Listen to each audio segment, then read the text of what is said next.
בוקר טוב, אנחנו נפגשים לשיעור השבועי שלנו בפרשת שבוע. אנחנו נמצאים בפרשת ויגש. אני רוצה לדבר בפרשה הזאת על איזה מוטיב שאני חוזר אליו לאורך כל החומשים, והוא מאוד מאוד חשוב. הנושא הזה של מעשה אבות סימן לבנים. וסיפורי האבות הם בסיס לכל המצוות שלנו. זאת אומרת, אין מצווה שאין לה שורש בסיפור תורני. אין מצווה כזאת. לא יכול להיות מצווה כזאת. כל מצווה בתורה יש לה שורש אצל האבות? ודאי. בדקת את זה? ראית שזה? אני מוכיח את זה. אני מראה את זה. זה בסדרת הספרים. כן. וגם בשיעורים פה אני אומר לך. איפה יש לנו פרה אדומה? אברהם אבינו, בזכות שאמר אנוכי עפר ואפר, זכה לאפר פרה אדומה. האבות קיימו את התורה, כולה תורה שבכתב ותורה שבעל פה. עכשיו, אני לא אומר למשל, בואו נראה על חנוכה. זה תורה שבעל פה וזה דרבנן, כן? אבל אפילו את זה יש רמז. יש רמזים בפעולות. אני לא אומר שאברהם הדליק את החנוכיה, אבל חכמים למדו מפתח האוהל שצריכים להדליק את החנוכיה בפתח. על אברהם כתוב שהוא נלחם ב4 מלכים, וחכמים למדו מזה שגם נלחם במלכות יוון. עד כדי כך שכתבו שאלעשר זה אנטיוכוס. השורש של אנטיוכוס, שהעשר אל. עשר להזכיר שמו של אל, אלעשר.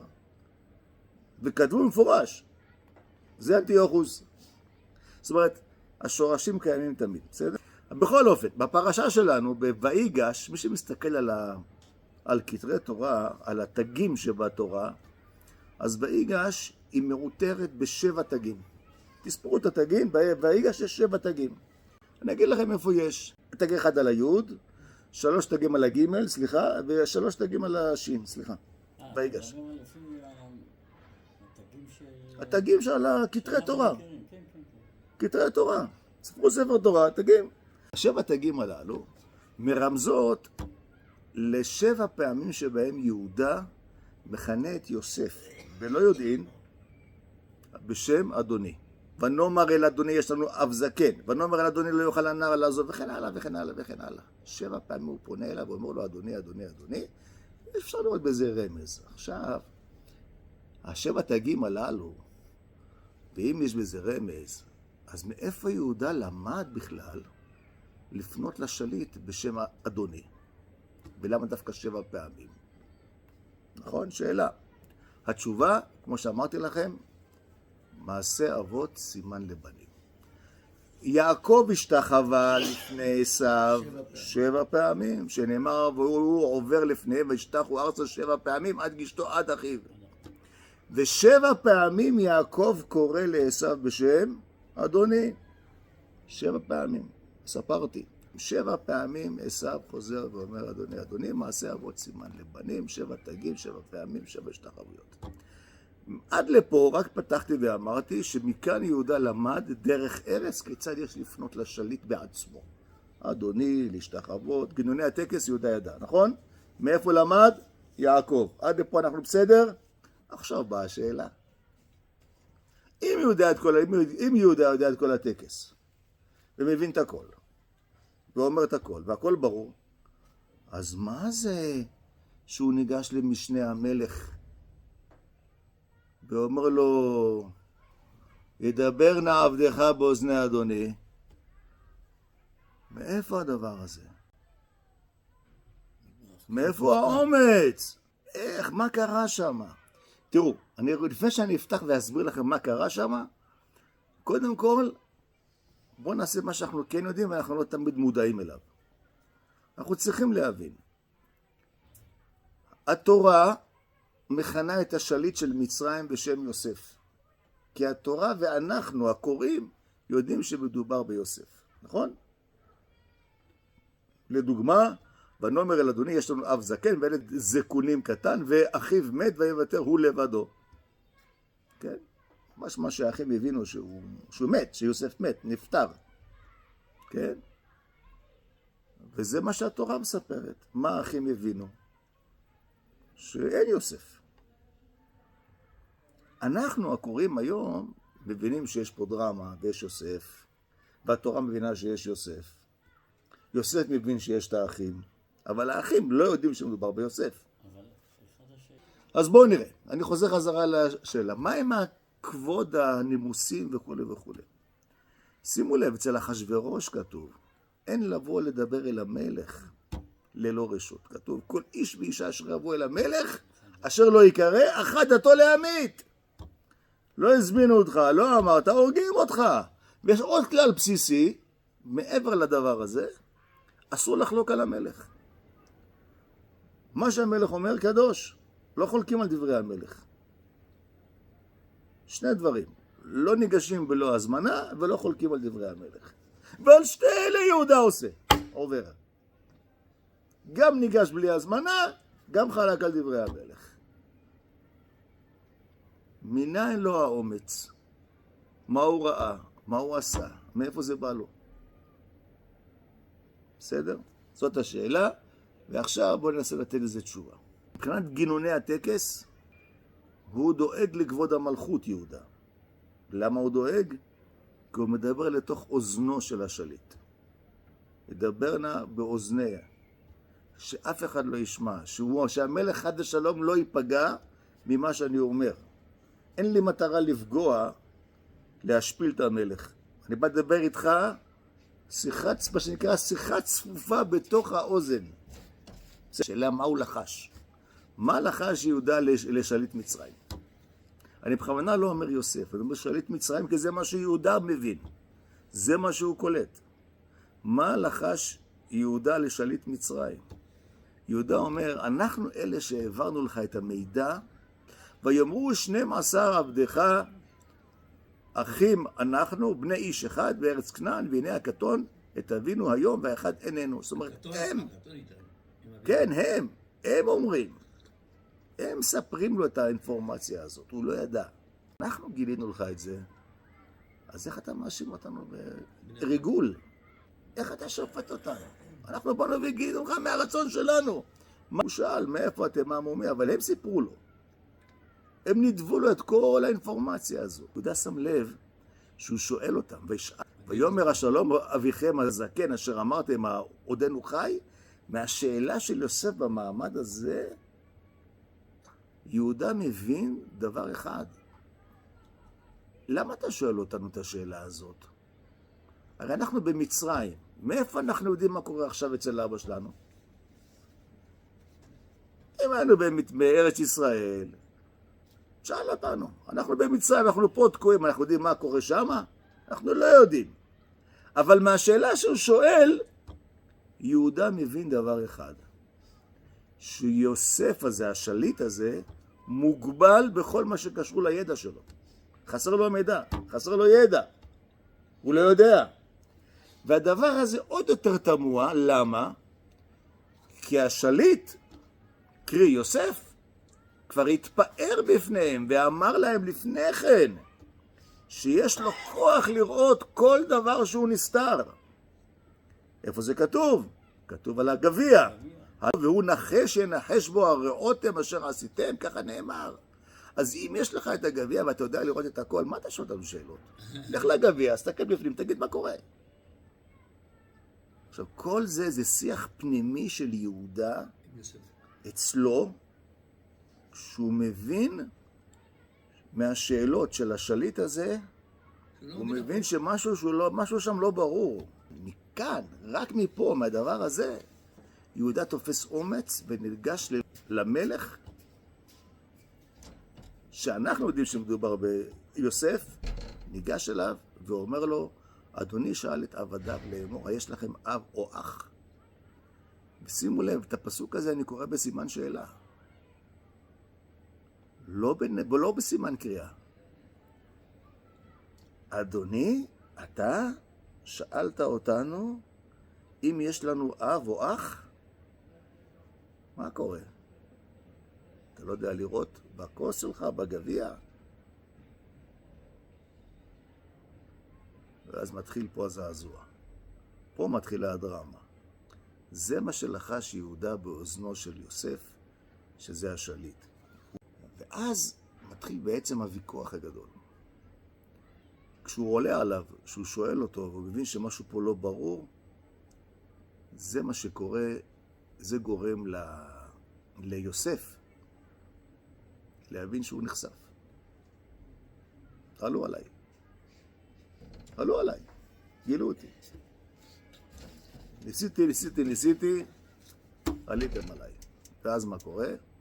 יוסף מתגלה לאחיו. מה הייתה המחלוקת בנקודת הזמן הזאת שיהודה ניגש אליו, שהקפיצה את יוסף? הנקודת המחלוקת הייתה, הנקודה הזו של שלוחי מצווה אינם ניזוקים. שומע רב חיים? שלוחי מצווה. במה היו עסוקים? האחים ויוסף, יהודה ויוסף? בשלוחי מצווה. בשלוחי מצווה. אני אסביר. יהודה טוען כלפי יוסף, שלוחי מצווה אינם ניזוקים לא בהליכתם ולא בחזרתם, כמו שאומרת הגמרא במסכת פסחים דף ח', אינם ניזוקים. לכן אנחנו, האחים, שיצאנו בשליחותו של אבא, לשבור אוכל במצרים, ואף קיבלנו את ברכתו באופן מפורש, ואלשדי ייתן לכם רחמים לפני האיש שלכם וחבר'ה. לא ייתכן שאם אנחנו עושים מצווה, שהמצווה הזאת תוליד עבירה. לא ייתכן שבנימין יגנוב. אנחנו שלוחי מצווה. איך מצווה תוליד עבירה? זה מה שיהודה טוען כלפי יוסף. מה תגובת יוסף? תראו את תגובת יוסף.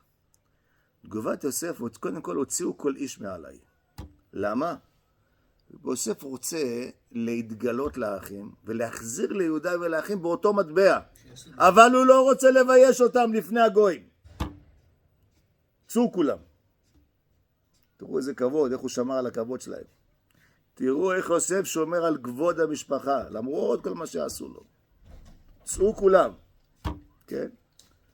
ואז הוא טוען, אני יוסף אשר מכרתם אותי מצרימה. גם אני הלכתי לחפש אתכם בשליחות של אבא.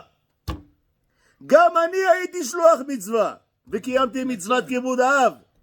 ולא עוד, שהמלאך אמר לי, נסעו מזה, זאת אומרת, הם נסעו, הם לא רצו להיות 12, מזה זה 12, רצו להיות 11. הייתי יכול לבוא להגיד לאבא, נסעו מזה, לא רוצים אותי. אבל לא, בכל זאת המשכתי. עליכם השלום. המשכתי והלכתי ובאתי ורדפתי אחריהם. ואני הייתי שלוח מצווה.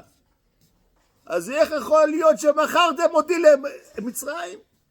איך יכול להיות שאני הייתי שלוח מצווה והמצווה שלי תוליד עכשיו עבירה? זה מה שאתה חושב? אין מצב. ואז אומרת התורה, כי נבהלו מפניו. האחים שותקים. ולא יכלו אחיו לענות אותו, כי נבהלו מפניו. אנשים חושבים בדרך כלל בפשט המחשבה, כי נבהלו מפניו זה איזשהו פחד. לא. נבהלו מפניו, אני רוצה להגיד לכם משהו שהוא בגדר הדרשה. לא מה שהתורה אומרת, הדרשה. נבהלו מפניו מפני הקדוש ברוך הוא. איך כל הגלגולים האלה, מה קורה פה?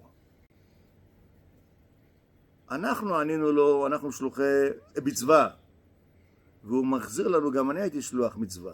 אז איך תולד פה עבירה? ואז אומרים, מראים לה השמיים, אומרים, רגע, מה קורה פה? זה לא פחד של יראת העונש, הפחד של יראת הרוממות. תדעו לכם, שבאמת שלוחי מצווה אינם ניזוקים, לא בהליכתם ולא בחזרתם. ולראיה, הקדוש ברוך הוא רצה שאני אהיה במצרים. למה? כי למחיה שלחני עליכם, ואתה אל תעצבו. עכשיו, יוסף, יותר מזה, משתף את האחים בתובנה שנתחדדה לו. לא רק שלא ניזוקתי, אלא שהמצווה גדלה. התעליתי. מתוך מצוות כיבוד הורים, הפכתי להיות המפרנס לא רק של המשפחה, לכל העולם כולו. ולמה? מכיוון שמצווה גוררת מצווה. אני הלכתי בשליחות אבא, קיימתי מצוות כיבוד הורים, לכן המצווה שלי גוררת מצווה עוד יותר גדולה, אני עכשיו מפרנס את העולם כולו, זוכה להיות חלק בפרנסת העולם כולו. שימו לב, בהתגלות של יוסף אל אחיו, הוא חוזר מספר פעמים ואומר את הביטוי אלוהים שלחני. הרבה פעמים, גם בפסוק ה', בפרק מ"ה. כי מכרתם אותי, הנה כי למחיה שלחני אלוהים לפניכם. בפרק מ"ה פסוק ז', וישלחני אלוהים, פרק מ"ה פסוק ח', ועתה לא אתם שלחתם אותי הנה כי אלוהים. זאת אומרת, הוא חוזר 3 פעמים על הדבר הזה. למה יוסף חוזר על אותו רעיון 3 פעמים? בפסוקים צמודים כמעט. פעם אחת מספיק. מדברי יוסף נראה לכאורה, מי שיקרא ועכשיו יגיד, טוב, יוסף מפיל את התיק לא על האחים, אלא על מי? על הקדוש ברוך הוא. הוא מגלגל גלגולים, הוא עושה את הכל. מי שחושב שיוסף ביקש להפיל את התיק על הקדוש ברוך הוא ולא על האחים, וזה לפתור אותם מתוך הדאגה, בא הרמב"ם ואומר, והרי יש בחירה חופשית לאדם. אם כן, מדוע יוסף תלה את מעשה המכירה והירידה למצרים בשם? אם יש בחירה חופשית. הרמב"ם שואל שאלה יפה. אם יש בחירה חופשית, אז מה אתה אומר? זה לא אתם, שלחני, אלוקים. יש בחירה חופשית, זה אתם בחיים. שאלה יפה של הרמב"ם, נכון? שאלה יפה. מה אתה אומר רב חיים? שאלה יפה או לא יפה? תשאר, עכשיו מגיע התשובה. תשובת הרמב"ם היא, רק לאדם הפרטי יש בחירה חופשית. לאומות, למדינות, למנהיגים, אין בחירה חופשית. הקדוש ברוך הוא שמסדר את העניינים. זה תשובת הרמב"ם. יוסף מגיע לתובנה, נכון רב חיים? יוסף מגיע לתובנה העמוקה שעם ישראל צריך לרדת מצרימה, לכור הברזל, לכור ההיתוך הזה, כדי להפוך להיות אומה. מכאן שהקדוש ברוך הוא מסדר את הדברים, ולאחים אין בחירה, כי הם לא אנשים פרטיים. מדובר באומה. בקצב מה שיוסף אומר להם, בדבר הזה שלחני, הוא אומר להם, אנחנו לא אנשים פרטיים, אנחנו מייצגים אומה שצריכה לעבור תהליך. בשל כך ולשם כך, הקדוש ברוך הוא שמכוון את מעשינו. ואז כולם נרגעים. 3 פעמים הוא חוזר שלחני, כדי שתבינו, זה לא אתם. לא אתם כי אתם לא אנשים פרטיים. על מה בחרו יוסף ובנימין? אז זה הדברים ידועים. בפרשה נאמר, ויפול על צווארי בנימין אחי, ויפק ובנימין בכה על צוואריו. ככה בבראשית כתוב במ"ה י"ד. ורש"י מבאר את הדברים הידועים והמפורסמים. יוסף בכה על צוואריו של בנימין, על 2 מקדשות שעתידים להיות בחלקו של בנימין, בסופן להיחרב. ובנימין בכה על צוואריו של יוסף, על משכן שילה, שעתיד להיות בחלקו של יוסף, שסופו להיחרב. עד כאן לשון רש"י, למה יוסף בכה על צווארי בנימין ובנימין על צווארי יוסף. מה המשמעות של המילה צוואר בפסוק? למה דווקא צריך צוואר? הדברים גם פה ידועים ומפורסמים. כמו שהצוואר מחבר את החלק התחתון עם החלק העליון של הגוף, גוף וראש, כך גם תפקיד הבית המקדש. הוא מחבר את העולם הגשמי הפיזי עם העולם הרוחני. הבית המקדש או המשכן מהווה צוואר של חיבור בין עולמות, בין העולם הזה לבין העולם הבא. וכך נאמר, וכך אמר שלמה המלך החכם מכל אדם, בשיר השירים, פרק ד' פסוק ד' אמר, כמגדל דוד צווארך. הכוונה שאנחנו מחברים שמיים וארץ, אוקיי? לכן יש פה חיבור של צוואר נפל על צוואר, זה בפשט. מכאן גם דרך אגב, וזה הרבה מפקששים לפעמים, מובן גם למה יוסף בוכה על צוואריו של יעקב. למה? קודם כל כתוב, וירא אליו, ויפול על צוואריו, ויפק על צוואריו עוד. יוסף בכה בסוף בפרק מ"ו, פסוק כ"ט, יוסף בוכה על צוואריו של אביו. ויהיו שם לב, פעמיים נאמר שיוסף בוכה על הצוואר של אבא שלו. הנה, אני מכיר לכם שוב פעם, וירא אליו, ויפול על צוואריו, ויפק על צוואריו עוד. זה שנאמר פעמיים, אז אומר רבנו בחייה, מפה שהוא בכה על 2 גלויות שאמורים לצאת מיעקב. 2 גלויות. בבית מקדש ראשון ובית מקדש שני. ואיפה רבנו בחייה לומד את זה? רבנו בחייה אומר שבחלום הסולם יעקב ראה את חורבן בית המקדש הראשון ובית חורבן בית המקדש השני. ולכן נאמר בפסוק פעמיים את המילה על צוואריו. רבנו בכי. אוקיי, עכשיו למה הוא לא בוכה על צווארי האחים? פשוט מאוד, כי אצל האחים אין בית מקדש. אבל מה נזכר אצל האחים? שהוא נשק אותם. בנימין, לא כתוב שהוא נשק אותו, הרב חיים. בנימין הוא נשק? לא. לא. ברכה. כתוב נשק לכל אחד. יפה מאוד. את האחים הוא נשק, בנימין לא נשק, את יעקב לא נשק. למה? ששם מדובר בפיוס, בייחוד המשפחה. מה שנקרא באנגלית בונדינג, עושים אחוות אחים. כן? והזוהר שואל על זה שאלה מדהימה. הזוהר שואל, שומע, שאלה יפה, הזוהר שואל, כיצד זה שאף אחד מהאחים לא בוכה, כשיוסף ויעקב ובנימין בוכים על חורבן הבית. יוסף, יעקב ובנימין בוכים על חורבן בית המקדש. איך זה שהאחים לא בוכים? מה קורה? משיב הזוהר, רק יוסף ראה את חורבן בית המקדש והאחים לא ראו. ועוד, יוסף בכה מצד זה שראה את כל השבטים יוצאים לגלות, והם לא ראו. אבל עדיין קשה. אני נשארתי בשאלה. עדיין קשה. אתה רואה את האחים שלך בוכים, את אבא שלך בוכה, אתה לא תבכה? תגידו לי, יש מצב שבן רואה את אבא שלו בוכה, ולא עושה לו איזה דמעה או משהו? יש מצב כזה? כמה מצוות כיבוד הורים היא מצווה חשובה. מצוות כיבוד הורים בפרשה שלנו היא מצווה חשובה מאוד מאוד מאוד. היא מובילה את הפרשה.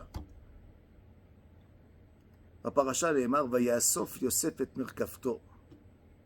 ורש"י אומר את העובדה הבאה, יוסף בעצמו, אף על פי שהיה שליט בארץ מצרים, הוא זה שאסר את הסוסים למרכבה כדי להזדרז לקראת אביו. שנאמר, ויאסור יוסף את מרכבתו, הוא עצמו אסר את הסוסים למרכבה. ככה לשון המחילתא. אספר לכם סיפור אישי על עצמי, שההורים שלי היו בחיים במשך 35 שנה לפחות.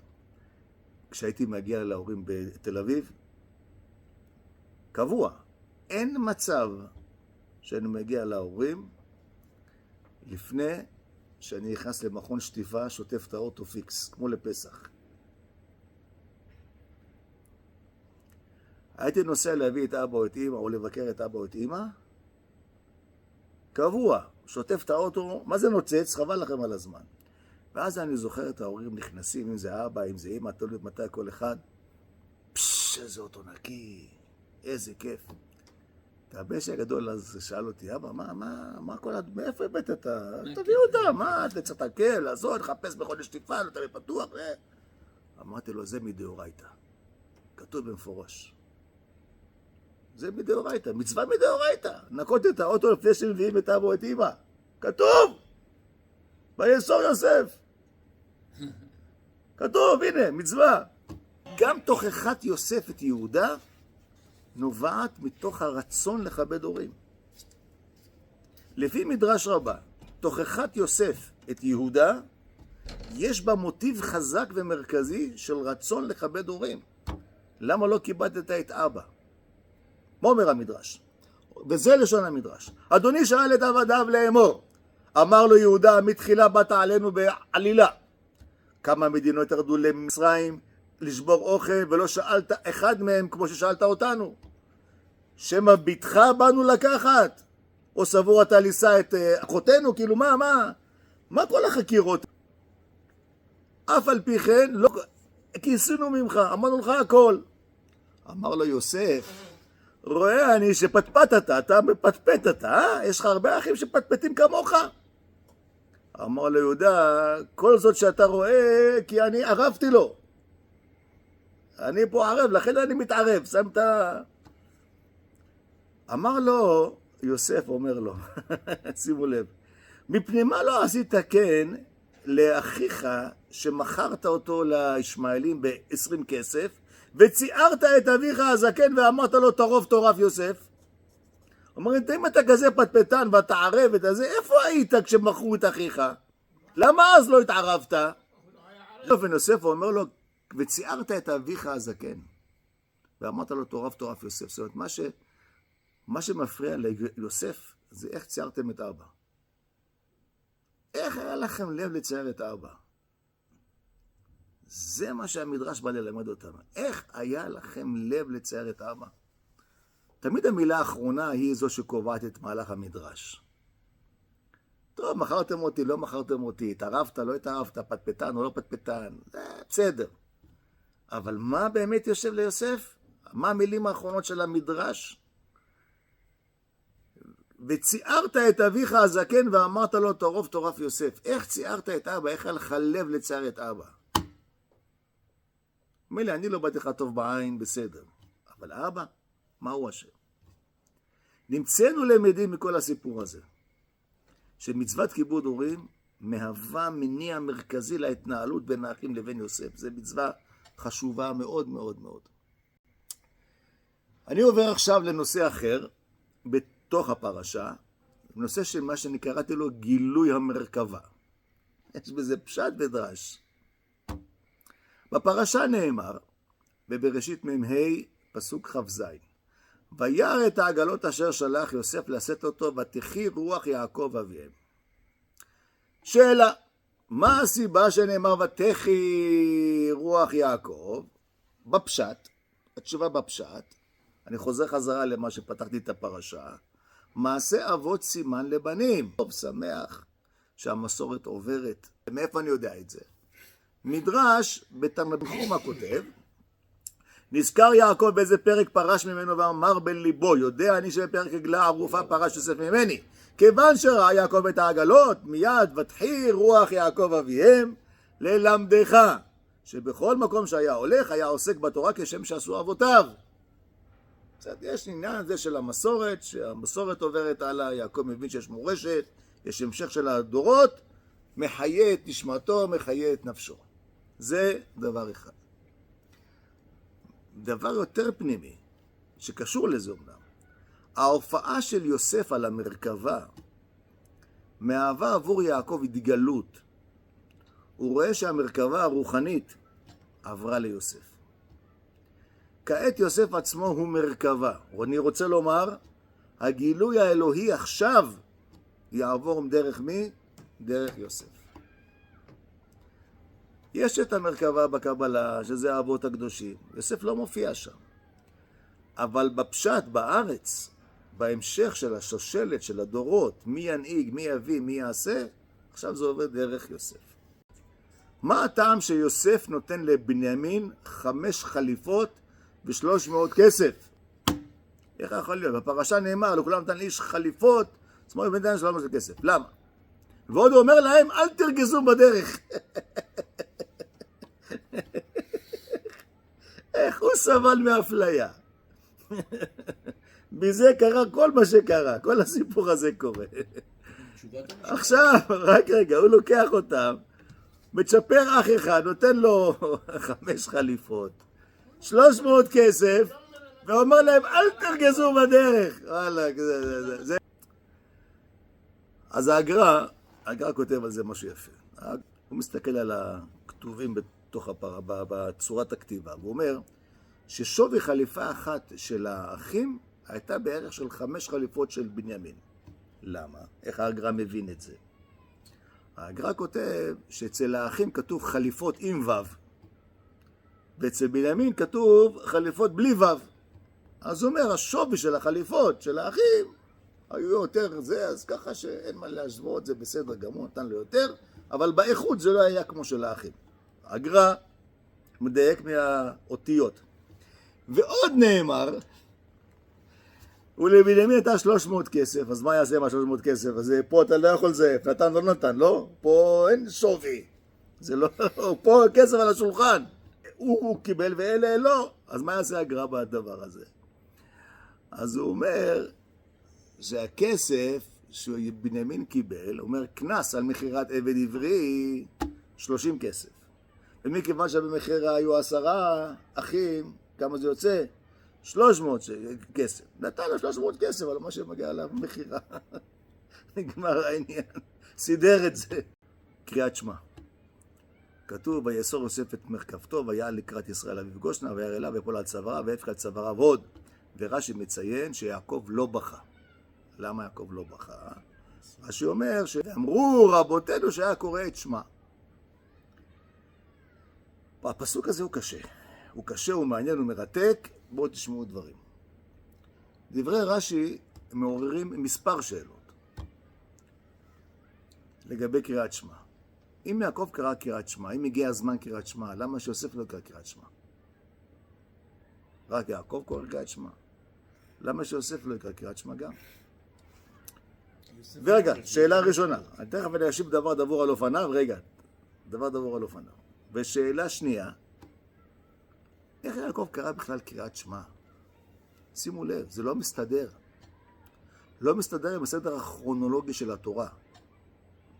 רק מאוחר יותר, כשיעקב חולה, הוא מבקש מהבנים שלו, יקבצו ושמעו בני יעקב ושמעו אל ישראל אביכם, בבראשית מ"ט פרק ב', ועל פי תלמוד בגמרא במסכת פסחים, דף נ"ו עמוד א', הבנים במעמד הזה שיעקב חולה אחר כך, הם אלו שאומרים, שמע ישראל, השם אלוקינו השם אחד, כשם שאין בלבך אל אחד, ככה אין בלבנו אל אחד. אז מאיפה הגיע קריאת שמע? אבל זה בא אחר כך. איך אתה יכול להגיד שהוא פוגש את יוסף כל קריאת שמע? מה אתה אומר רבנו? יפה מאוד, יפה מאוד, יפה. התשובה. יפה מאוד. מעשה אבות סימן לבנים. זאת אומרת, יעקב חידש קריאת שמע, קודם כל. אבל שימו לב, כמו שאמר רבנו פה, שימו לב, הרב חיים אומר, הוא בצדק, יעקב לא קרא קריאת שמע.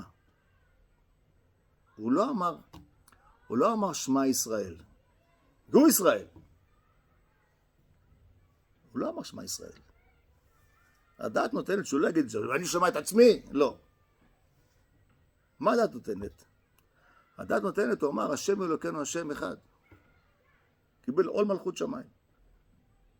אנחנו היום אומרים, שמע ישראל השם אלוקינו השם אחד. זה המטבע שלנו. אבל כשיעקב אמר, מה הוא אמר על עצמו? לא. אמר, השם אלוקינו השם אחד.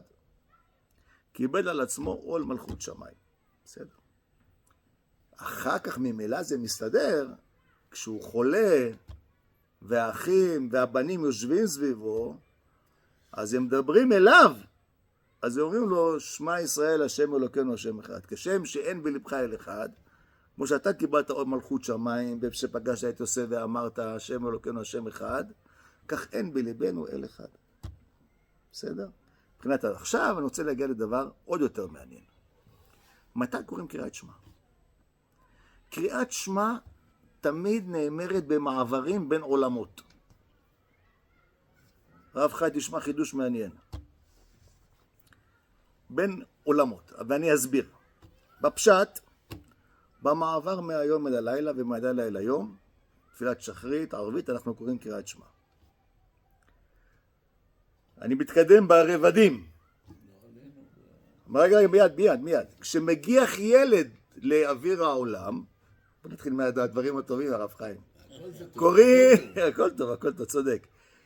כשמגיע ילד, יש נוהגים לקרוא קריאת שמע עם הילד, עם התינוק, נכון? נכון, אוספים כל הילדים וקוראים קריאת שמע, שהוא מגיע מהעולם הרוחני לתוך העולם הזה. ולהבדיל, ביציאה, כשאדם עומד להיפטר מן העולם הזה, העולם הגשמי, ולצאת לעולם הרוחני חזרה, קוראים אותו קריאת שמע, שאין לך יותר גדול בשוכבך מהדבר הזה. ופה מגיע החידוש שאני רוצה לומר לכם. יעקב הרגיש שהוא עומד להיפטר מהעולם, ולכן קרא קריאת שמע על עצמו. יעקב קרא קריאת שמע על עצמו, שעמד להיפטר מן העולם. מאיפה אני מביא את זה? הכלי יקר כתב על זה, פגשתי את זה היום, אני אמרתי את זה הרבה שנים, היום ראיתי גם את הכלי יקר, שהכנתי לכם את השיעור, והכלי יקר אומר, לפי שאמר עמותה, הפעם אחרי ראיתי את פניך, ואם כן מיד היה מוכן אלא צוואה לצוות מחמת מיתה. זאת אומרת, הרגיש שהוא הולך למות. אני רוצה להגיד לכם שנראה לי שזה המקור לקרוא קריאת שמע על ערש דווי עם הגוסס. זה המקור. אם אתם מחפשים מקור לטעם, להלכה, לקריאת שמע עם אדם שהוא שכיב מירה על ערש דווי, הנה יש לנו פה מקור. לכן אמרתי לכם, כל מעשי האבות זה סימן לבנים, והתורה, סיפורי התורה הם בסיס לכל ההלכות שאנחנו מכירים אותם. דבר אחר, בכיוון אחר קצת, אפשר שיעקב הבין שמדובר במעבר מסוג אחר, לא שהוא הולך למות, אלא בתחיית המתים. זאת אומרת, בתחיית המתים, ותחי רוח יעקב, כן. לאחר שראה את יוסף, הרגיש שקם לתחייה. לכן הוא קרא קריאת שמע. ולכן מה אומר הזוהר? ואז אומר הזוהר הוא מביא שיעקב הבין שנשלם התיקון בעולם הזה ובעולם הבא. וזה לשון הזוהר. כדין כיוון דחמה יעקב והסתכל דה תיקונה דלתתא. השתכלל כגמנה דלעילה, כמו תיקון למטה, השתכלל, נגמר, הסתיים, כמו התיקון למעלה. כדין אמר, בשביל זה אמר, אמותה הפעם. נגמר התיקון, תחיית המתים, הכל מסתדר. אפשר לקחת את זה לכמה וכמה כיוונים.